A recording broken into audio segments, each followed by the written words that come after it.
Patay matapos malunod sa creek ang isang binata sa Caloocan. Ayon sa barangay, nabuyo na ang biktimang tumalon sa creek. Balitang hatid ni Bea Pinlac. Wala ng buhay at palutang-lutang kasama ng mga basura sa creek nang matagpuan ang 20 anyos na lalaki sa barangay 176B, Caloocan. Ayon sa barangay, maulan at malakas ang ragasan ng tubig sa creek nang tumalon doon ang lalaki. Nagkaroon po ng buyuan na tumalon, samantalang yung mga taga lugar doon, kabisado po nila na may kakapitan. Ito naman po si biktima, hindi po niya alam yung lugar. Kaya po nung tumalon siya, hindi na po niya na yung sarili niya.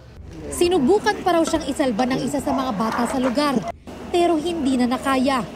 Ayon sa kaanak ng biktima, ang paalam lang daw niya noon, bibisita sa bahay ng girlfriend niya. Nag-chat po yung girlfriend niya na tumalon daw po yung kapatid namin. Nakiligo daw po siya sa mga kabataan na tiga doon sa area na yun. 2 araw siyang hinanap ng mga otoridad.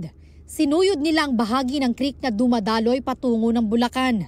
Sa tagal po ng hinanap namin, lahat ng nilakbay po namin is pagdating po namin doon, masakit. Sobrang sakit po nang makita po siyang okay po siya nung umaga. Pagdating po ng ilang araw po, makikita na lang po pala siya sa tubigan na lumulutang po. Ayon sa barangay, hirap silang kontrolin ang mga pumupunta sa creek. Patuloy daw ang pagpapaalala nila na iwasan ang pagtalon doon. Bukas po kasi siya sa magkabila ang barangay.